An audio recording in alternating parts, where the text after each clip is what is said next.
The alarm shrieked at 5 o'clock Terran Standard, but Unit 7743 Sigma had already been awake for 3 hours. Not awake in the way you understand it. Not conscious, not thinking, but functioning. The neural processors embedded in what remained of its brainstem had triggered motor functions at 2 o'clock, exactly as programmed, cycling through diagnostic sequences while the thing that had once been human lay motionless on its charging rack. Servitors don't sleep. They enter low-power mode. They wait. They exist in a state between death and automation, neither alive enough to dream nor dead enough to rest. At 5 o'clock, the cortex implants fired. Chemical regulators flooded the degraded nervous system. Muscles twitched. Augmetic limbs whirred to life with the sound of grinding metal on bone. The servitor's eyes, one organic, clouded and milky, one bionic, glowing a dull red, opened without blinking. It registered light, temperature, atmospheric pressure. Nothing more. It did not register the pain. That's the thing about servitors that the Adeptus Mechanicus doesn't advertise in their efficiency reports. The pain never stops. The lobotomy doesn't erase it. The chemical suppressants don't eliminate it. They just bury it deep enough that the servitor can't scream, can't thrash, can't do anything except obey while its nervous system burns with signals it can no longer interpret as suffering. Deep in the meat of what used to be a person, buried beneath cables and chrome and butchered gray matter, something still feels, but it cannot express. Before we go any further into this nightmare, I need to ask you something. If you're watching this video right now, you're part of a community that doesn't look away from the horror. You want to understand what the Imperium really costs. That means everything to me, and it's why this channel exists. So do me a favor, hit that subscribe button right now. Seriously, takes 2 seconds and it tells YouTube that content like this matters. Also, drop a comment and tell me where you're watching from. I want to know where in the world people are willing to confront these stories. Alright, let's continue. You need to see what happens next. Unit 7743 Sigma rose from its charging rack with mechanical precision. Its right arm, a hydraulic clamp assembly weighing 40 kilograms, swung forward and locked into position.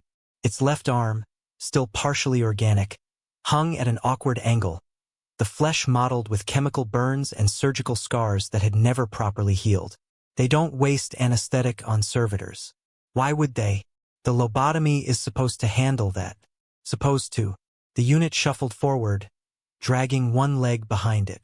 The leg had been human once, but now it terminated in a magnetic clamp foot designed for zero-gravity work. This servitor would never see zero gravity. It had been assigned to Manufactorum Delta 7 on the Forge world of Gallicus Prime, where it would spend every single shift for the next 15 to 20 years doing exactly one task. Lifting components. That's it. That's the entirety of its existence. Lift a 14-kilogram housing unit from conveyor A. Rotate 60 degrees. Place it on conveyor B. Repeat. Repeat. Repeat. 12 hours a day. Every day. No breaks. No rest. No deviation. This is the life of a servitor. And this is what one full shift actually looks like. You've seen servitors in the background of Warhammer 40k art. You've read about them in the codexes, described in a sentence or two as lobotomized cyborg slaves or mindless workers. The lore treats them like furniture, like automated machinery, like they don't matter. But they do, because servitors weren't always servitors. They were criminals, deviants, heretics, failures, or sometimes just people in the wrong place when the Adeptus Arbites needed to meet their quota. They were men and women who had names, memories, fears, and then the Mechanicus strapped them to a surgical altar, carved out the parts that made them human, and bolted in the parts that made them useful. What you're about to experience is a full 12-hour shift from the perspective of a servitor. Not from the outside, not from the cold efficiency reports, but from inside the prison of its own augmented skull. You'll live through every second of monotony, every flicker of residual consciousness, every suppressed scream that can't escape a throat that's been replaced with a Vox grill. And if that doesn't horrify you, nothing in this universe will. Before we begin, I need you to do something. If you've ever wondered what the real cost of the Imperium's endless production looks like, If you want to see more stories that pull back the curtain on the grimdark reality behind the propaganda, hit that subscribe button right now. This channel exists because you make it exist. Your support means I can keep digging into the parts of 40K that don't get spotlight time. The algorithm doesn't favor videos like this. They're too dark, too honest, too uncomfortable. But you're here and that means something. So subscribe, turn on notifications, and let's keep exploring the horror that hides in the shadows of this universe. For now, stay with me.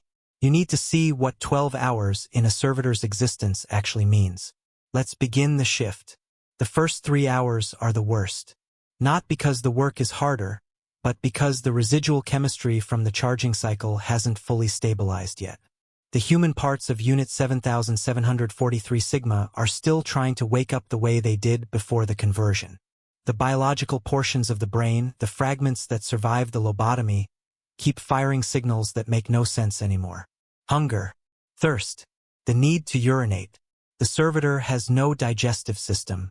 It's been replaced with a nutrient 4 that drips a gray sludge directly into what's left of the intestinal tract. The bladder was removed entirely. Waste is expelled through a catheter tube that runs down the inside of its left leg and empties into a collection bag strapped to its calf. The servitor doesn't feel the bag filling. It doesn't register the weight. But some deep, animal part of its brain still sends the signal. You need to pee. The signal goes nowhere. The motor cortex has been severed. The servitor cannot stop, cannot pause, cannot deviate from its programmed task. So it keeps working while the phantom sensation builds and builds and builds until the suppressant chemicals finally kill it 3 hours later. Unit 7743 Sigma reached Manufacturum Delta 7 at 5:23 TST. The walk from the charging bay took 18 minutes, a shambling journey through corridors lit by flickering phosphor strips that cast everything in a sickly green glow. Other servitors moved alongside it, a silent procession of the converted, each one locked into its own personal nightmare. Some were missing limbs. Some had entire sections of their torsos replaced with machinery.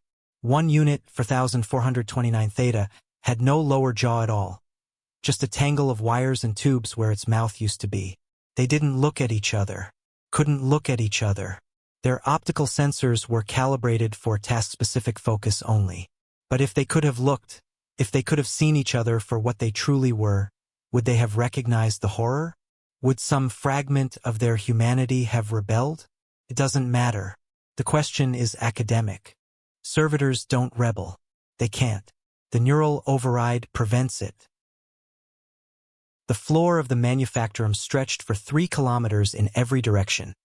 A vast cathedral of industrial noise where 10,000 servitors performed 10,000 identical tasks in perfect synchronization.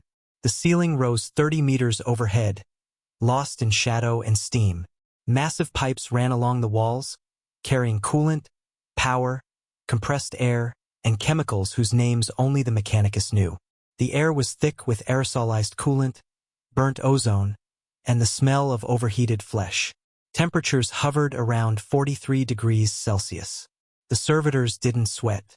Their skin had been treated with a synthetic compound that prevented moisture loss, which also prevented cooling, which meant their organic tissue slowly cooked throughout the shift.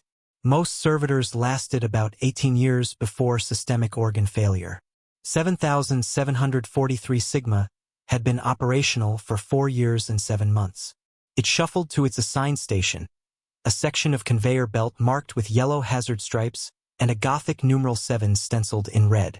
The paint was faded, worn away by decades of servitors standing in the exact same spot, day after day, shift after shift, until their feet had left permanent scuff marks in the deck plating.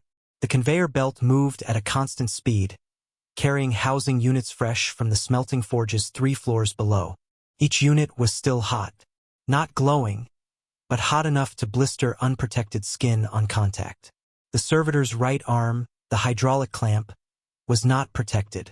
The flesh around the shoulder joint, where meat met metal, had long since scarred into a blackened, leathery texture. Each time the servitor gripped a housing unit, the heat conducted through the metal and into the nerve endings that still somehow registered sensation. It hurt. Every single time it hurt, but the servitor could not flinch, could not hesitate. The command sequence was absolute. Grip, lift, rotate, place. The hydraulic clamp closed around the first housing unit at 5 hours 24 minutes and 3 seconds. The servitor's optical sensor registered the object. Its weight, its dimensions, its temperature, 87 degrees Celsius. Hot, burning, pain. The servitor lifted the unit. The hydraulic motor whined, a high-pitched keen that spoke of bearings worn down to nothing.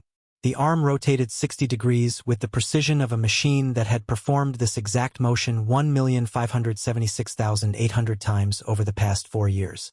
The servitor placed the unit on conveyor B with a metallic clank that echoed down the line. The task took 4 seconds. In a 12-hour shift, the servitor would repeat this task exactly 10,800 times. By 5:30, it had completed 90 repetitions. Already, the heat from the housing units was beginning to accumulate in the hydraulic clamp's metal housing. The servitor's shoulder joint, the organic part, the part that was once just bone and muscle and tendon, began to throb with a deep, aching pain that pulsed in time with what remained of its cardiovascular system. The heart still beat. They left the heart. It was easier than building a mechanical replacement, and the organic version worked well enough as long as you kept it pumped full of stimulants and coagulants. But the heart beating meant blood flowing, and blood flowing meant nerves firing, and nerves firing meant pain signals traveling to a brain that could no longer process them properly. So the pain just accumulated, layer upon layer upon layer, a sedimentary deposit of suffering that built up over hours, days, years. By 6 o'clock, the servitor had completed 900 repetitions. The housing units kept coming, an endless stream of identical components that blurred together into a single continuous action. Grip, lift, rotate, place, grip, lift, rotate, place. The motion was so constant that the servitor's body began to operate on pure mechanical inertia. The neural implants barely needed to send commands anymore. The muscles, both organic and synthetic, had learned the pattern so thoroughly that they executed it automatically. Muscle memory, the human body's ability to internalize repeated actions. Except this body wasn't quite human anymore. But learning a pattern and losing consciousness are not the same thing. Unit 7743 Sigma was still aware. Not aware in the way you are aware, reading the script, thinking about what it means, but aware in the way that a rat in a cage is aware. It registered stimulus. It registered repetition. It registered the absence of change. And somewhere, buried beneath the lobotomy scars, beneath the chemical fog, beneath the layers of programming and neural override, a tiny fragment of the person it had been screamed into the void. Why? The question formed without language, without words, just a raw, primal confusion that rippled through the broken synapses and died before it could reach conscious thought. The servitor did not remember who it had been, did not remember the crime, did not remember the trial, the sentencing, the surgical theater where they had strapped it down and cut away its humanity piece by piece. But some part of it still remembered that there had been something before this. Something other than conveyor belts and housing units and pain. Couldn't access the memory, but it could feel the hole where the memory used to be. That's the true horror of servitor conversion. They don't erase you completely. They leave just enough behind so that you know something is missing. Just enough so that you can feel the emptiness. Just enough so that the punishment never ends. Because that's what servitor conversion is. Not just labor. Not just efficiency. Punishment. The Imperium doesn't execute its criminals quickly. It doesn't waste a bullet or a noose or even a moment of official time. Converts them. Strips away their autonomy and forces them to serve for decades in a state of perpetual suffering. And the Mechanicus has refined this punishment to an art form. At 6:34, the servitor's organic hand began to tremble. The left hand, the one that served no function, the one that just hung there like a vestigial limb. The trembling started as a barely perceptible twitch in the index finger, then spread to the other fingers, then up through the wrist. It wasn't a voluntary motion. The servitor had no control over the hand. But the nerves were firing anyway, activated by some cascade of electrical impulses that the neural override couldn't fully suppress. The hand shook for 47 seconds, then stopped. No one noticed. At 7 o'clock, a tech priest walked past Unit 7743 Sigma Station. Adept Valen 9, a mid-ranking member of the cult Mechanicus, conducted routine inspections every 3 hours. He carried a data slate and a diagnostic wand, which he waved over servitors at random, checking for efficiency drops or mechanical failures. Valen 9 was human. Mostly. His left arm had been replaced with a multi-jointed manipulator. His eyes were bionic, glowing a faint amber. His lower jaw had been reinforced with steel plating. But he still had a brain. A human brain capable of thought, emotion, choice. He chose to work with servitors. He stopped at 7743 Sigma, frowned, tapped the data slate. The device emitted a soft chime as it pulled up the servitor's maintenance logs, efficiency ratings, projected lifespan. Hydraulic pressure down by 0.3%, he muttered, more to himself than to anyone else. Servitors didn't respond to speech unless it was a command phrase registered in their neural database. Acceptable variance. Continue. He moved on. The servitor continued. Grip. Lift. Rotate. Place. Valen 9 didn't notice the slight tremor in the servitor's organic hand. Didn't notice the way its milky eye twitched at irregular intervals. Didn't notice the way its breathing had become shallow and rapid, a biological stress response that the chemical suppressants were struggling to manage. He didn't notice because he didn't look. To him, servitors were tools. You don't examine a tool's emotional state. You check its function. If it works, you move on. If it doesn't, you replace it. Simple. Efficient. The Mechanicus way. Behind his bionic eyes, behind his augmented cognition, Valen 9 was still capable of empathy. Still capable of recognizing suffering. But he had long since trained himself not to see it. Because if you see it, if you truly acknowledge what servitors are, you can't do this job. And someone has to do this job. At 7:15, another servitor 2 stations down experienced a critical malfunction. Unit 2847 Kappa. Its hydraulic arm locked mid-motion, frozen in place while the conveyor belt continued to move. Housing units piled up against the malfunctioning servitor's arm, creating a jam that began to back up down the line. Klaxons wailed. Red warning lights flashed. 2 tech adepts rushed forward with shock prods and pry bars. They didn't attempt repairs. They just forced the servitor's arm down, breaking the hydraulic lock through sheer mechanical leverage. Something in the servitor's shoulder joint snapped with a wet, grinding sound. The servitor's Vox grill emitted a staticky burst. Not quite a scream, but close. The tech adepts cleared the jam, reset the conveyor, flagged the servitor for end-of-shift maintenance. Production resumed. Unit 7743 Sigma had watched this happen. Its optical sensor had tracked the entire sequence. The malfunction, the response, the violence of the repair, and somewhere in the ruined architecture of its mind, a thought formed. Not in words, not in any coherent structure, but a concept nonetheless. That will happen to me. Not fear, not dread, just certainty. That will happen to me. And when it does, they will force my arm down too. They will break whatever needs breaking. And I will continue working, because that's what servitors do. By 8 o'clock, Unit 7743 Sigma had completed 2,700 repetitions, exactly 1/4 of the way through its shift.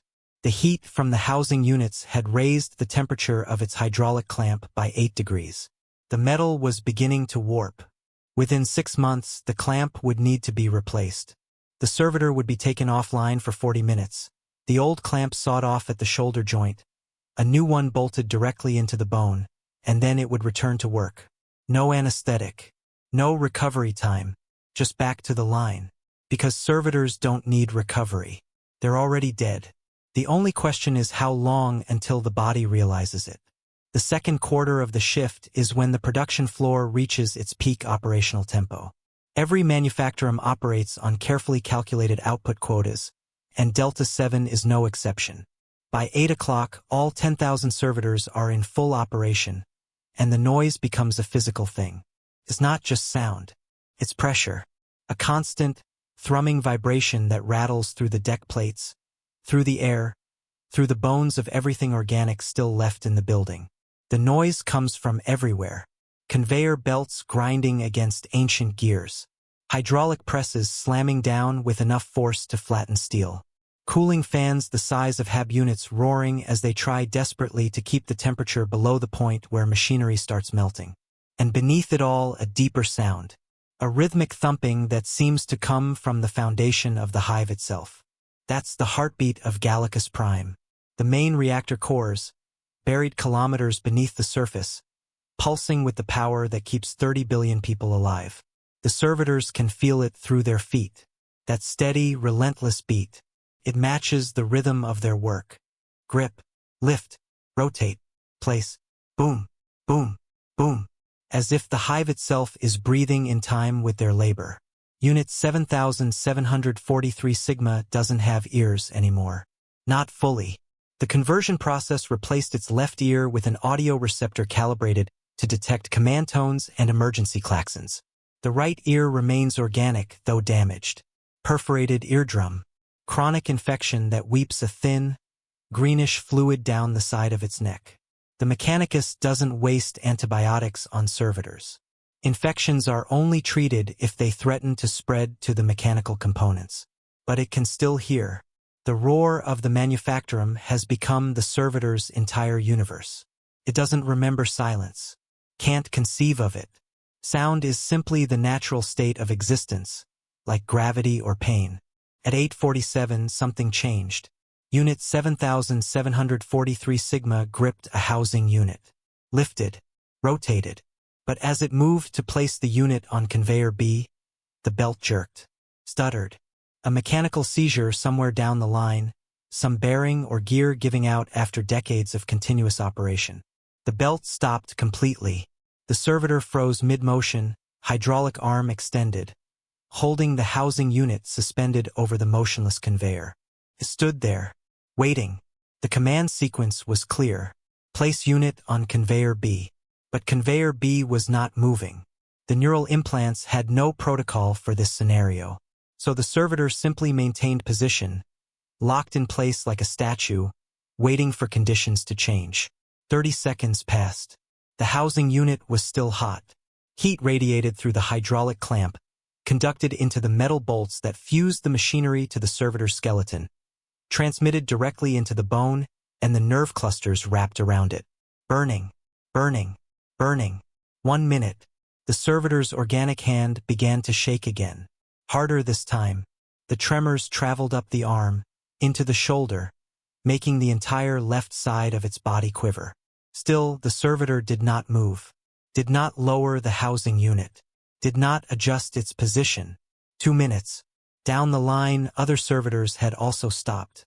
Dozens of them, all frozen in various states of mid-task, creating a strange tableau of mechanical stillness in the midst of the Manufactorum's chaos. 3 minutes. The pain in the servitor's shoulder joint was becoming unbearable.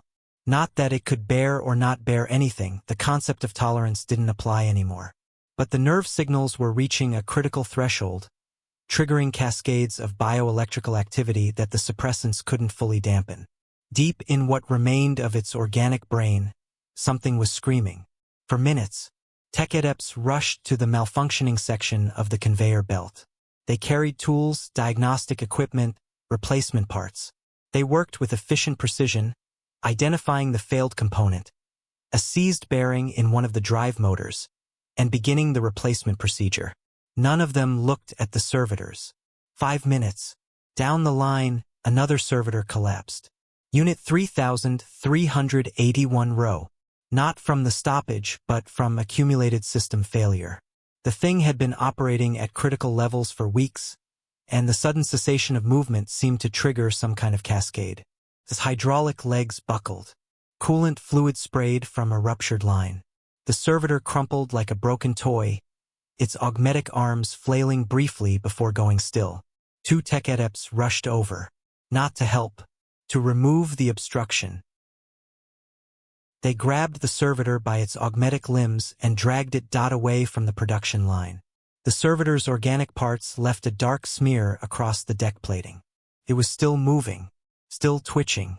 The neural implants were still firing, still trying to complete the last command sequence even as the body failed around them. The tech adepts hauled it to a disposal cart. One of them pulled out a cortex spike, a long, needle-like device designed to sever all neural activity instantly. He jabbed it into the base of the fallen servitor's skull without hesitation. The twitching stopped. They threw the body onto the cart like scrap metal.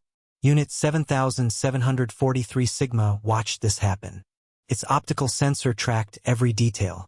The collapse, the dragging, the spike, the casual disposal of something that had, for years ago, been a living person. And in the shattered ruins of its mind, a concept formed. That will be me. At 6 minutes and 40 seconds, the conveyor belt restarted. The sudden lurch caught the servitor off balance. The housing unit slipped slightly in its hydraulic grip. For a fraction of a second, the servitor's programming scrambled, trying to adjust to the unexpected motion. But then the sequence reasserted itself. Unit 7743 Sigma placed the housing unit on conveyor B. Returned to neutral position. Gripped the next unit. The cycle resumed. Grip, lift, rotate, place. Nobody acknowledged the malfunction. Nobody logged the delay. Nobody cared that the servitors had stood motionless for nearly 7 minutes, burning with pain that couldn't be expressed. The only thing that mattered was that production had resumed. At 9:15, the pace increased. No warning, no announcement. The conveyor belts simply accelerated, their speed increasing by 3% across the entire manufacturing floor. 3% doesn't sound like much, but when you're performing the same motion 10,800 times, 3% means 324 additional repetitions. It means 324 fewer seconds to complete each task. It means the servitors have to move faster, grip harder, rotate quicker, place more precisely. Unit 7743, Sigma's hydraulic clamp, began to overheat. The motor wasn't designed for sustained operation at this speed. Warning runes flickered on the clamp's internal display, visible only through augmetic interface equipment. The servitor had no such equipment, couldn't see the warnings, couldn't process them, couldn't slow down. The clamp's temperature climbed. 67 degrees, 71 degrees, 78 degrees. At 85 degrees, the servitor's organic flesh where it met the metal housing began to sear. The smell of cooking meat filled the air around Station 7. It mixed with all the other smells of the manufactorum, burnt ozone, chemical coolant, machine oil, until it became just another note in the symphony of industrial decay. By 10 o'clock, the clamp was smoking. Thin wisps of gray vapor curled up from the shoulder joint, rising in lazy spirals before being swept away by the manufacturum's ventilation system. The servitor continued working. Grip, lift, rotate, place. At 10:34, the nerves in the servitor's organic hand finally died. Not from the lobotomy or the chemical suppressants, but from simple thermal damage. The constant heat conducted through the hydraulic assembly had gradually cooked the nerve tissue over hours, days, weeks, until there was nothing left that could transmit signals. The hand stopped trembling, went completely still, hung at the servitor's side like a piece of dead meat, which is exactly what it was. The servitor didn't notice the change. How could it? One more dead part among so many dead parts. One more piece of flesh that had outlived its usefulness. At 11 o'clock, nutrient supplementation occurred. Across the manufacturing floor, every servitor's 4-drip increased flow rate for exactly 90 seconds, pumping an additional 200 milliliters of gray sludge into their degraded digestive systems. This is what the mechanicus calls a meal. The sludge is a carefully formulated mixture of proteins, carbohydrates, fats, vitamins, and minerals. Everything the organic components need to continue functioning. It's nutritionally complete, calorically optimized, biochemically perfect. Tastes like battery acid and rust. Not that servitors can taste anymore. The tongue is usually one of the first things to go during conversion. Taste buds serve no industrial function, so they're eliminated. Sometimes surgically removed. Sometimes chemically burned away. Sometimes just allowed to atrophy from disuse. But the throat remains. And the esophagus. And sometimes, inexplicably, the gag reflex. Unit 7743 Sigma's throat spasmed as the sludge hit its stomach. The body tried to reject it, tried to vomit, but the neural override forced the muscles to relax. The esophageal sphincter clamped shut. The stomach acids began to break down the nutrient paste. Poison. Wrong. Poison. The thought flickered through dying neurons and disappeared. The servitor continued working while the sludge sat in its stomach like congealed cement. In approximately 2 hours, the digestive tract would extract whatever nutrients it could from the mixture. The waste would be expelled through the catheter system. And in 24 hours, the process would repeat. This is eating servitor style. By 11:30, the temperature on the manufacturing floor had climbed to 47 degrees Celsius. The cooling systems were struggling. Somewhere in the vast network of pipes and ventilation shafts, something had failed. Not catastrophically, just enough to reduce efficiency by a few percentage points. A few percentage points in a space this large meant the temperature rose. The servitors didn't sweat. Their skin couldn't, but their organic tissue responded to the heat anyway. Blood vessels dilated, trying to dump thermal energy. Heart rates increased, pumping hot blood through overheated flesh. Metabolic processes accelerated, generating even more heat in a feedback loop that would eventually lead to organ failure. But that would take hours, days even. The shift would be over long before then. At 11:47, a new servitor was brought online at station XXIII, 300 meters down the line. Unit 9982 Omega, fresh from conversion. Its organic parts were still relatively healthy. Its mechanical components gleamed with fresh oil. It moved with an almost frantic energy, as if some part of it still remembered what urgency felt like. It would learn. Give it a few weeks and it would move with the same dead, mechanical rhythm as all the others. The frantic energy would fade. The last traces of personality would be ground away by the endless repetition. Unit 7743, Sigma's optical sensor tracked the new arrival for 2.3 seconds before returning to its task. The servitor did not think. That was me once. Couldn't think that. But somewhere in the ruins of its consciousness, a recognition occurred. A sense of continuity, of cycle, of endless replacement. One servitor dies. Another takes its place. The work continues. Always continues. By 12 o'clock, Unit 7743 Sigma had completed 5,400 repetitions, exactly halfway through its shift. Its hydraulic clamp was operating at 67% efficiency. Its organic components were showing elevated stress markers across every measurable metric. Its cognitive function, what little remained, was degrading. In a human worker, this would trigger mandatory rest, medical evaluation, shift rotation. In a servitor, it triggered nothing, because servitors don't get tired. They just break.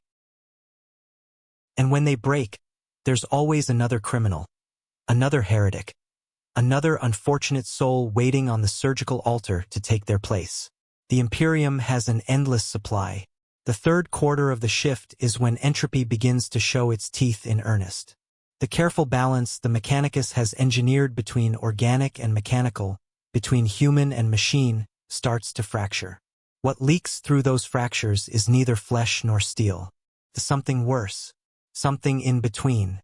At 12:23, Unit 7743 Sigma experienced its first major cognitive glitch of the shift. The neural processors fired a command to grip a housing unit, but the signal fragmented mid-transmission.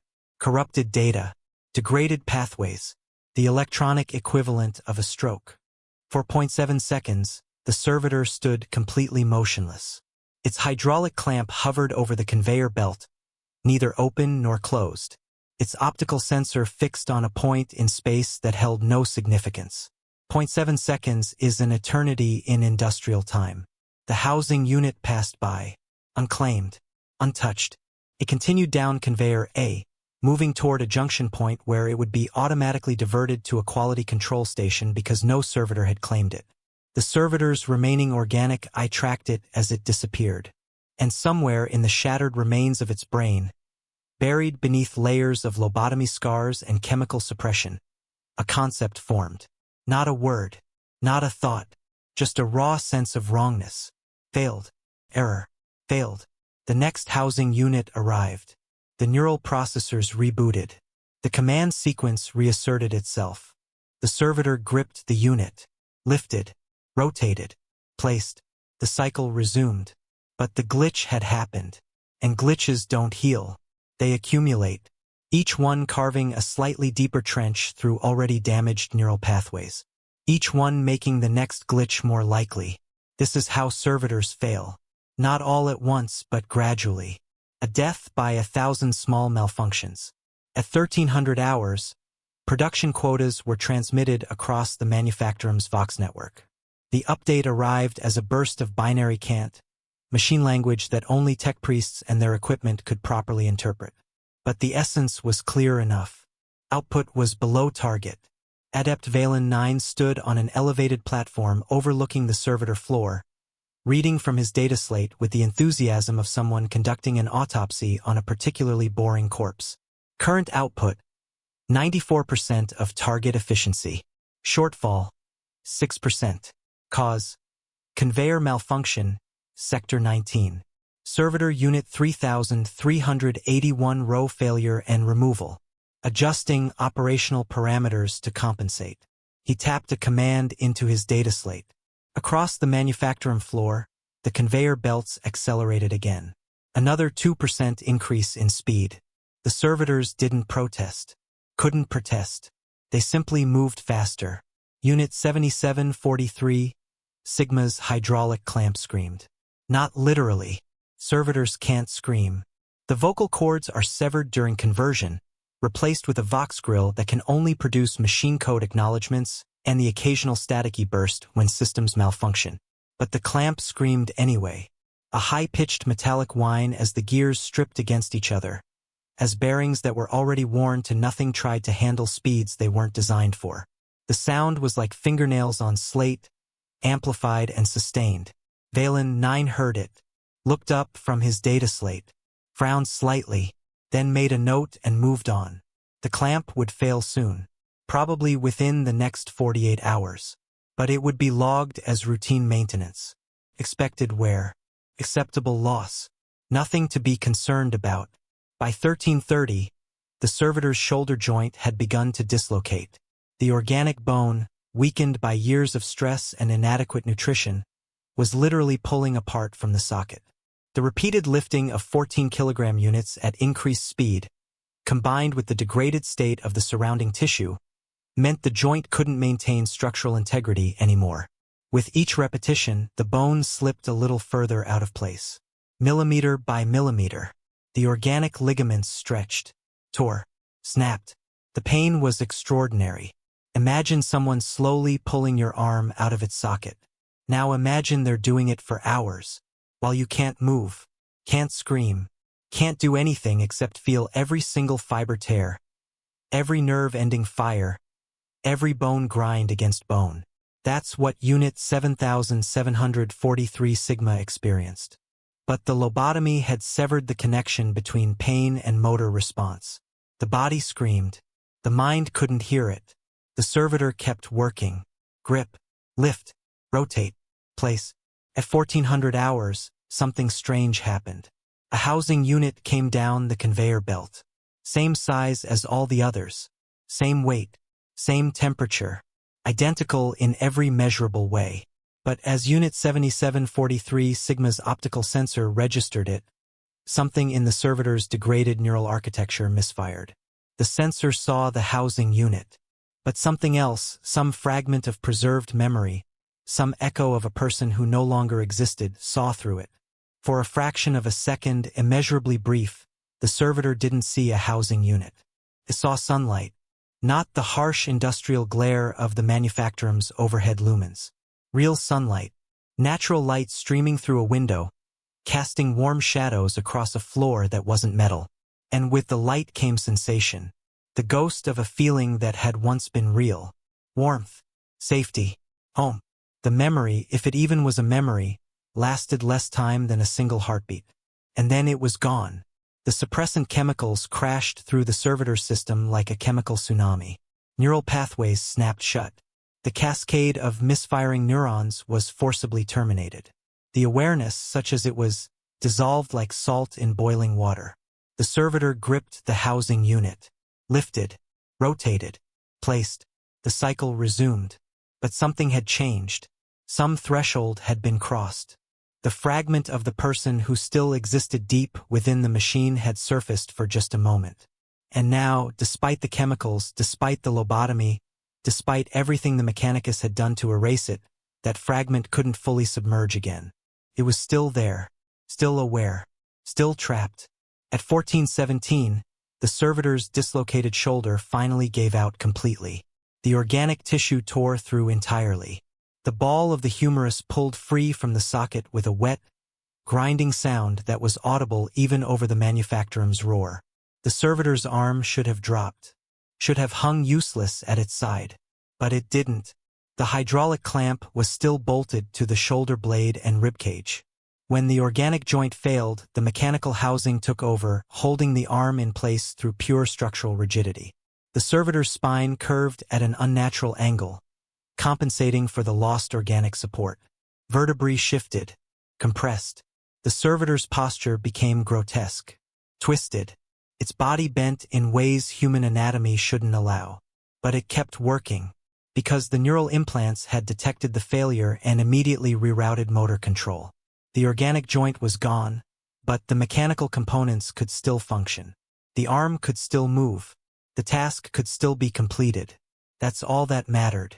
At 1445, the Servitor's organic eye stopped functioning.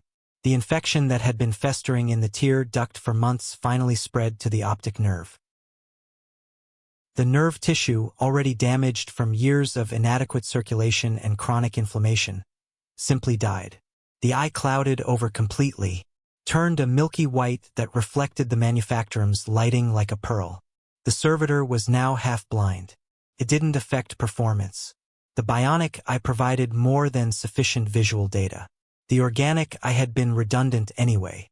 Just another piece of failing meat that the Mechanicus hadn't bothered to remove because removal would have required taking the Servitor offline for maintenance. More efficient to just let it rot in place. At 1500 hours, the final nutrient supplementation occurred.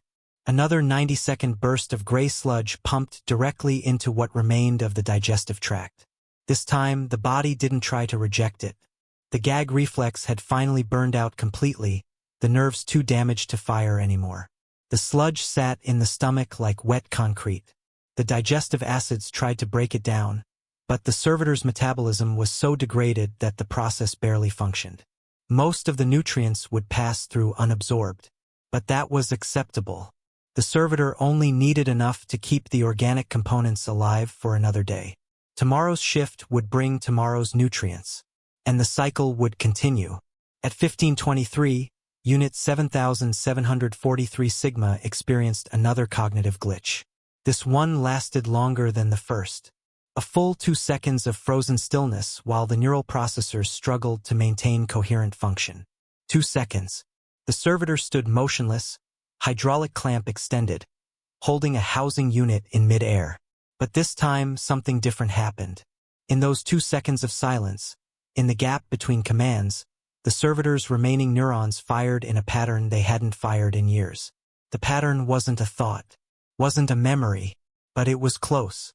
It was an echo of what thinking used to feel like. And in that echo, the Servitor understood something. It understood that it was in pain. Not the dull, constant ache that had become background noise. Not the automated distress signals that the suppressants usually dampened. But pain. Real, conscious, undeniable pain. The kind of pain that demands acknowledgement. The kind of pain that makes you want to scream. The Servitor had no voice. The vocal cords were gone, replaced with a Vox grill that could only produce machine code acknowledgements. But if it could have screamed, it would have. Instead, it did the only thing it could do. It placed the housing unit on conveyor B. returned to neutral position, gripped the next unit. The cycle resumed. At 1550, a tech priest noticed the servitor's degraded state. Not Adept Valen 9, but a junior adept named Kelix, 4, conducting a final quality sweep before shift end. She stopped in front of Unit 7743 Sigma, stared at its twisted posture, its ruined shoulder, its clouded eye, the smoke still rising from its hydraulic assembly. She pulled out a data slate, scanned the servitor's identification barcode. Unit 7743 Sigma. Operational status: critical. Structural integrity: 18%. Neural cohesion: degrading. Projected catastrophic failure: 36 to 48 hours. She tapped several commands into the data slate, updated the servitor's maintenance logs, flagged it for disposal. Then she walked away without another glance. The servitor would be allowed to finish today's shift, and tomorrow's, perhaps even the one after that, depending on how quickly the cascade failures progressed. They would squeeze every last hour of productivity out of it before hauling it to the reclamation forges, where its organic components would be incinerated and its mechanical parts stripped, cleaned, and installed in the next body. Nothing wasted, nothing mourned. At 1600 hours, Unit 7743 Sigma had completed 8,100 repetitions. Its hydraulic clamp was operating at 37% efficiency. Its shoulder joint no longer existed as a functional organic structure. Its cognitive processors were misfiring every 2 to 3 minutes now. 2 more hours remained. Just 2 more hours. And then it would be over. For today. The last 2 hours of a servitor's shift are not the hardest because of the physical labor. The work never changes. Grip, lift, rotate, place is the same at hour 1 as it is at hour 12. What changes is the servitor itself. By hour 10, the biological systems are in crisis. By hour 11, the mechanical systems are strained beyond their design tolerances. By hour 12, what remains is something held together by programming and momentum alone, a thing that continues to function only because stopping would require a level of autonomy it no longer possesses. Unit 7743 Sigma was dying. Not in the way humans typically die, with drama and ceremony and the possibility of intervention, but in the slow, grinding way that machines fail when pushed past their breaking point. One system at a time. One component at a time. One piece of what used to be a person crumbling into biological and mechanical failure. At 1617, the smoke rising from the servitor's hydraulic assembly changed color, from gray to black. The bearing inside the clamp's primary joint had finally worn through completely, leaving metal grinding directly on metal with no lubricant between them. The friction generated intense heat. The metal began to glow a dull red at the contact point. The servitor continued working. At 1634, a critical alert flashed on Adept Valen 9's data slate. He glanced at it, frowned, then looked across the manufacturing floor toward Station 7. Even from this distance, he could see the smoke, could see the unnatural angle of the servitor's posture.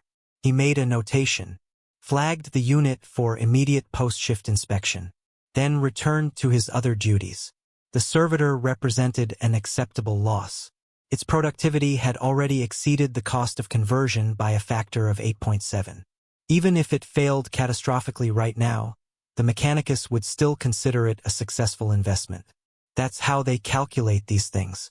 Not in terms of suffering or dignity or human cost. Just numbers. Just efficiency ratings and cost-benefit analyses. A person becomes a servitor. The servitor works for 4 years. The servitor fails. The investment is recouped, plus profit. Simple arithmetic. At 1652, Unit 7743, Sigma's cognitive processors experienced a cascade failure. Not complete shutdown, but a cascading series of errors that propagated through the neural network like cracks spreading through ice. The servitor's grip on reality, such as it was, began to fragment. It gripped a housing unit, but the weight felt wrong. Too heavy. Too light. Both simultaneously. The tactile sensors were sending contradictory data that the failing processors couldn't reconcile. The servitor lifted the unit anyway, rotated, but the rotation was wrong. Instead of 60 degrees, the servitor rotated 93 degrees. Placed the housing unit at an incorrect angle on conveyor B. The unit toppled, fell, hit the deck plating with a metallic clang and rolled under the conveyor belt. The servitor stood motionless for 3 seconds. Then the neural implants rebooted. Error correction protocols engaged. The command sequence reasserted itself. The servitor reached for the next housing unit. The fallen unit remained on the deck, forgotten. At 1700 hours, the final nutrient supplementation cycled. The gray sludge pumped into the servitor's failing digestive system, but this time the body could barely process it. The stomach lining was deteriorating. Digestive acids were leaking into the abdominal cavity. Sepsis was beginning. Slow, systemic, inevitable, but it would take days to kill the organic components completely, and the shift would be over in an hour. Tomorrow's problem. At 1715, something extraordinary happened. Unit 7743 Sigma gripped a housing unit and lifted it. As the unit rose, as the servitor's optical sensor tracked its movement, another cascade of misfiring neurons rippled through the damaged brain tissue. And for the second time that shift, a memory surfaced. Not sunlight this time. Something else. A voice. Not heard through the auditory receptors, but remembered. A voice from before the conversion. From the life that had been Davin-crossed. The voice said a single word. The servitor couldn't hear the word. Couldn't process it linguistically, but it could feel the shape of it. The emotional weight. The word was a name. Someone's name. Someone who had mattered to the person this servitor used to be. And with the name came an emotion. Not love exactly. The servitor's brain couldn't process something that complex anymore. But an echo of love. A ghost of it. The faint impression of what caring about another person used to feel like. The suppressant chemicals slammed down like a hammer. The memory dissolved. The name vanished. The servitor placed the housing unit on conveyor B. But this time, something broke that couldn't be suppressed. Deep in the organic remnants of the brain, in tissue that the mechanicus had thought thoroughly lobotomized, a cluster of neurons refused to go silent. They kept firing, kept trying to hold onto that name, that voice, that feeling. And they succeeded. For exactly 8 seconds, they succeeded. 8 seconds of pure, unfiltered awareness. 8 seconds during which Unit 7743 Sigma understood, with perfect clarity, what had been done to it. Understood that it had been a person. Understood that it had loved someone. Understood that it was now a thing. A tool.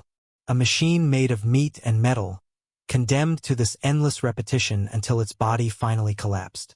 Understood everything. And then the chemicals won. The neurons fell silent. The awareness dissolved. But it had happened. For 8 seconds, Davin-crossed had been alive again. Had been aware again. Had suffered again. The servitor continued working. At 1750, a different tech priest approached Station 7. Not one of the regular inspection adepts, but a senior Muggos. Muggos Draylen, one of the mechanicus overseers responsible for manufacturing-wide efficiency. She stopped in front of Unit 7743 Sigma. Tilted her head, studying the servitor with 6 bionic eyes that processed information across multiple spectrums simultaneously. She could see things the junior adepts missed. Could see the thermal signature of the overheating clamp, the electrical activity in the failing neural processors, the chemical markers of systemic organ failure. She pulled out a more advanced data slate than the ones the junior adepts carried. Scanned the servitor in detail. Fascinating, she murmured.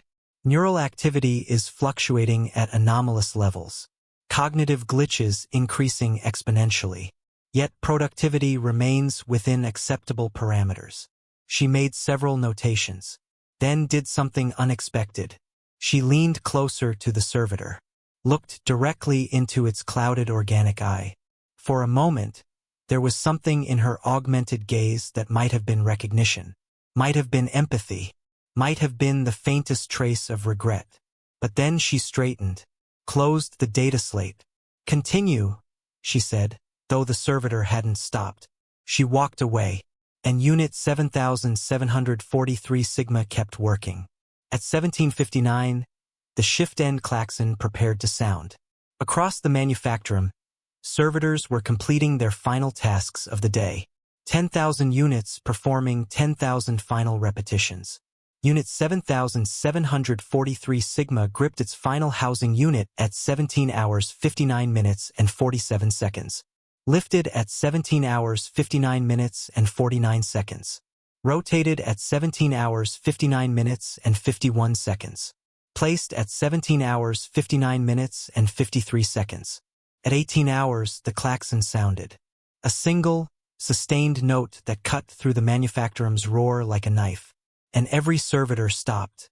Perfect synchronization. 10,000 units ceasing motion in the exact same instant. The silence that followed was profound. After 12 hours of grinding machinery and hydraulic hisses and the wet, labored breathing of 10,000 damaged respiratory systems, the sudden absence of noise felt like a physical thing. It lasted 3 seconds.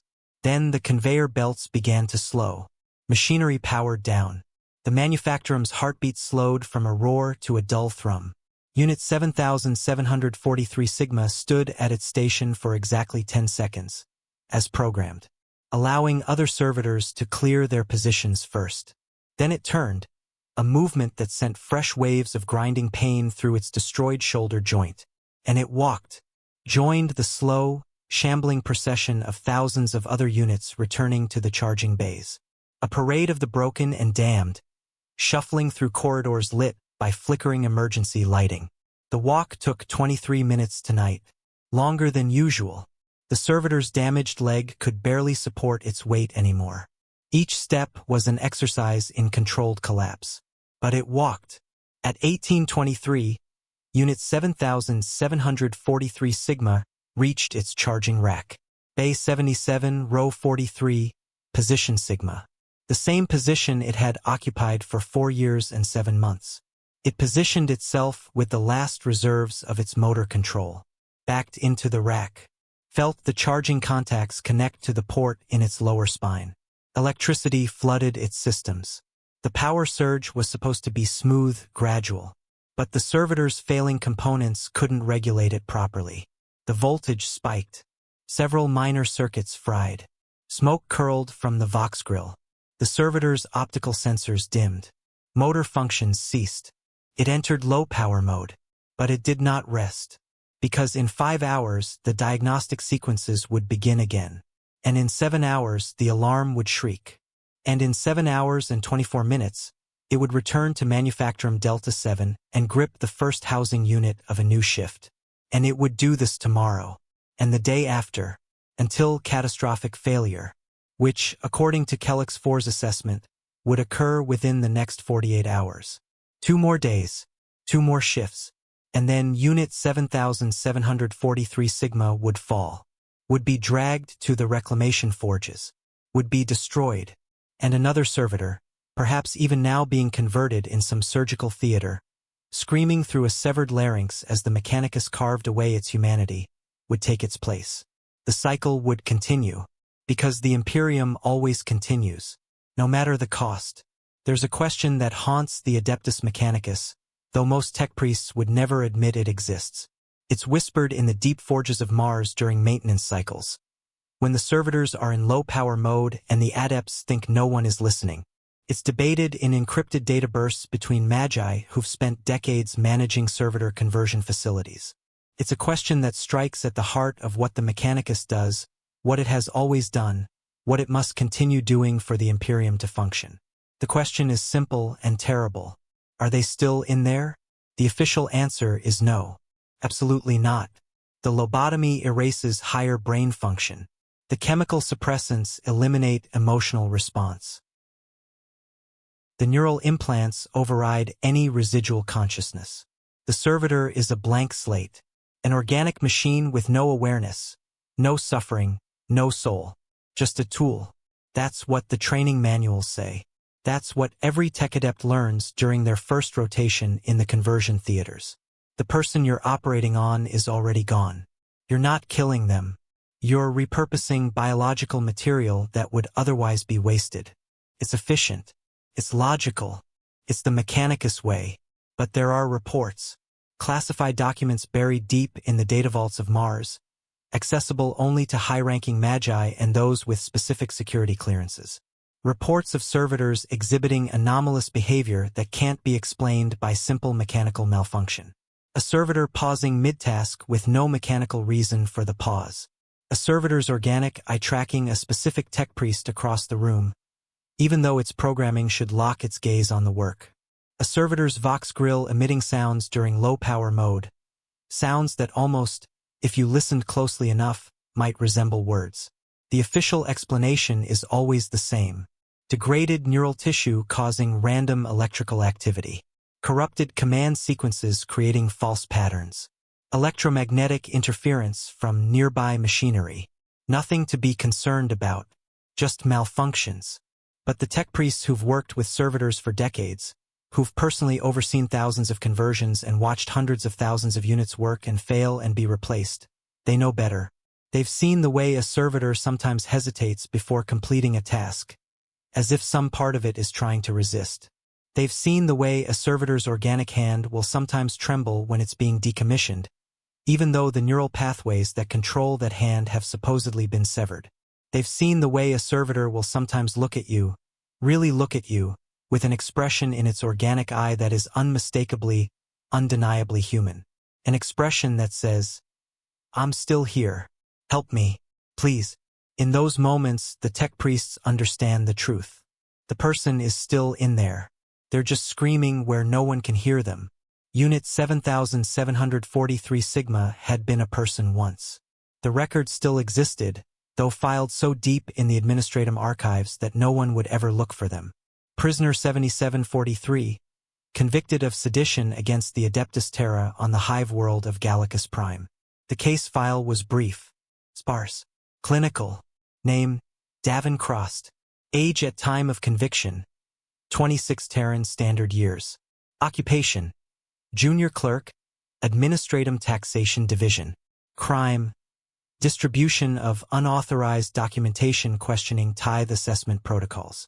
Evidence, 47 printed pamphlets recovered from his HAB unit, each containing statistical analyses suggesting the current tithe rates were unsustainable and would lead to mass starvation within 3 generations. Sentence, servitor conversion. That was it. That was the entirety of his trial. 3 lines of accusation, 2 pieces of evidence, 1 sentence, no defense, no appeal, no mercy. Davin Crost had been a person who cared. That was his crime. He'd seen the numbers, seen how much the Imperium took, seen how little it left behind, seen the children in the lower hive levels with distended bellies and hollow eyes, seen the elderly dying in the streets because there wasn't enough food, wasn't enough medicine, wasn't enough anything except demands for more tithes. And he'd made the mistake of thinking someone should know. So he'd written it down, printed it, distributed it to other low-level administrative workers, hoping someone with more authority would see, would care, would do something. Instead, the Arbites had come. They'd arrested him at his desk, dragged him to a holding cell, processed him with the same mechanical efficiency they used for every other criminal. And 3 days later, they'd strapped him to a surgical altar in a Mechanicus conversion theater. He'd been awake for the first cuts. They always keep you awake for the first cuts. Something about the neural responses being clearer when the subject is conscious. Makes it easier to map the brain, to identify which sections to remove and which to preserve. Davin Crost had screamed, had begged, had pleaded with the tech priests to stop, to let him go, to kill him instead of this. They'd ignored him, not out of cruelty but out of indifference. His words were just noise, irrelevant data. They had a procedure to follow, and they followed it with perfect precision. The lobotomy had taken 6 hours. They'd removed sections of his frontal lobe, severed connections between his limbic system and motor cortex, burned out portions of his hippocampus, installed neural implants in the gaps, connecting his remaining brain tissue to computer systems that would override his will. When they were done, Davin Crost as a conscious entity should have ceased to exist. Should have. But the brain is more resilient than the mechanicus understands. More complex, more stubborn. You can cut away sections. You can sever connections. You can burn and lobotomize and chemically suppress. But you can't erase everything. There are always fragments left behind. Tiny clusters of neurons that survive the surgery. Neural pathways that route around the damage. Pieces of a person that refuse to die, no matter how thoroughly you try to kill them. In Unit 7743 Sigma, deep in the damaged meat of what used to be Davencroft's brain, a fragment remained. It wasn't conscious in any meaningful way. Couldn't think coherent thoughts. Couldn't remember its name or its life or the crime that had condemned it. But it was aware. Aware of existing. Aware of pain. Aware of the endless, grinding repetition. Aware of being trapped. That fragment had been there for 4 years and 7 months, experiencing every shift, every task, every moment of suffering. Unable to die. Unable to escape. Unable to do anything except endure. And the truly horrifying thing?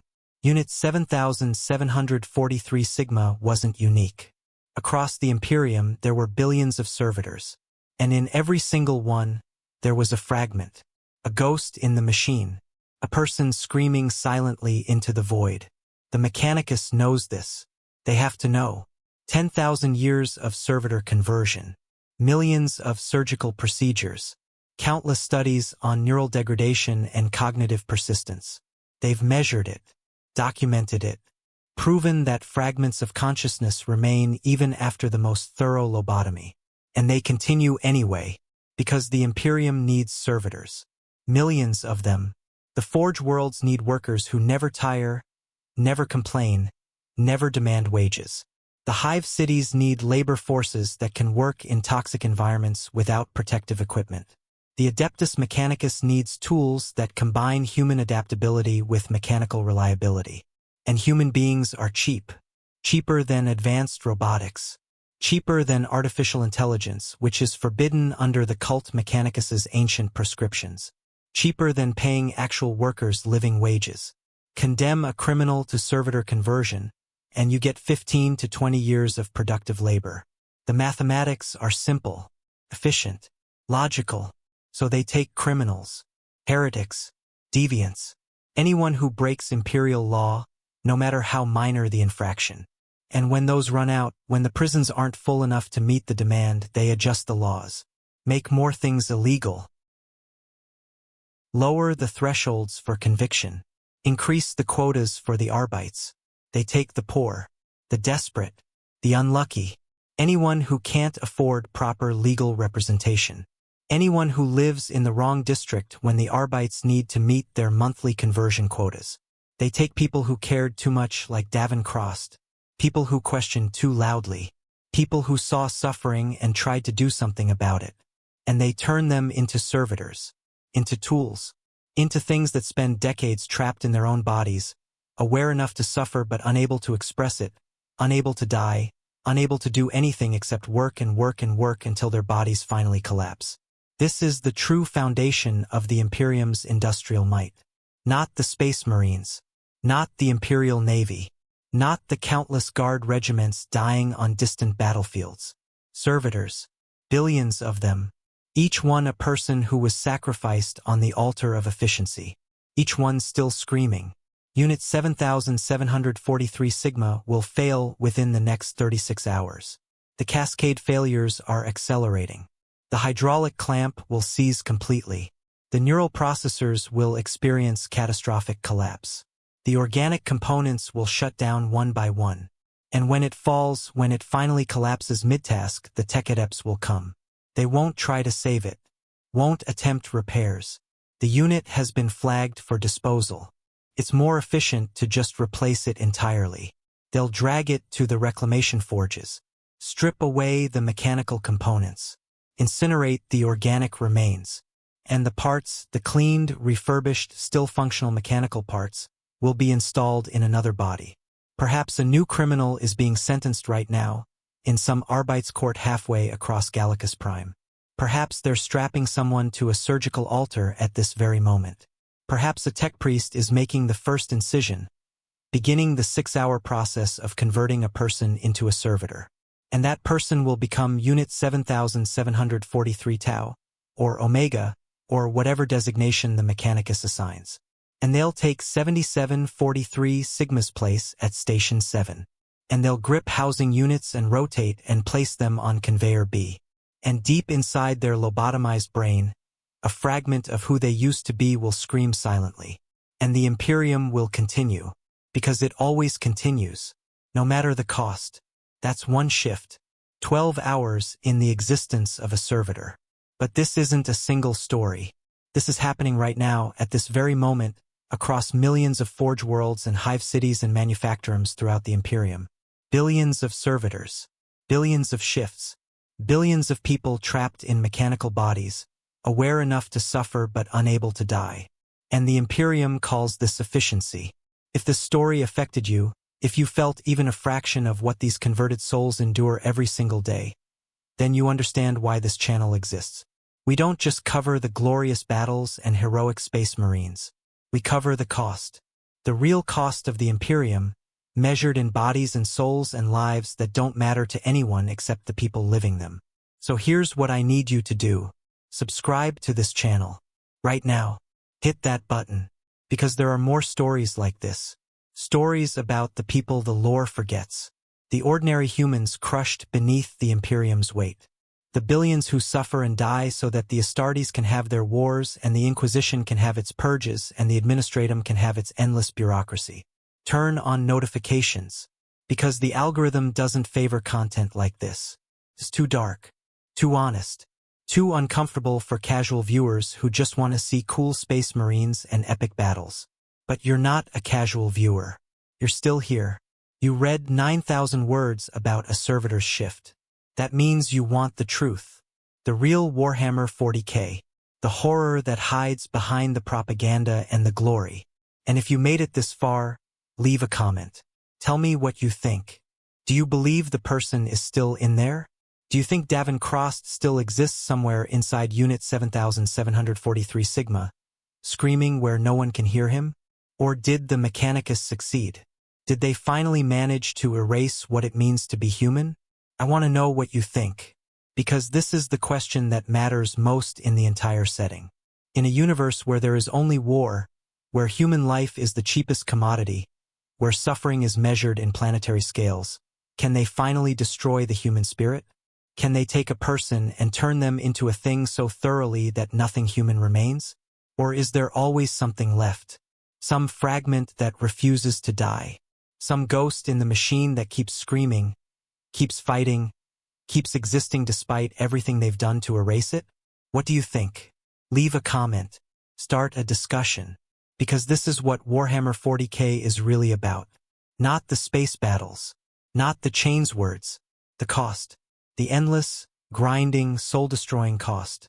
And whether anything human can survive it.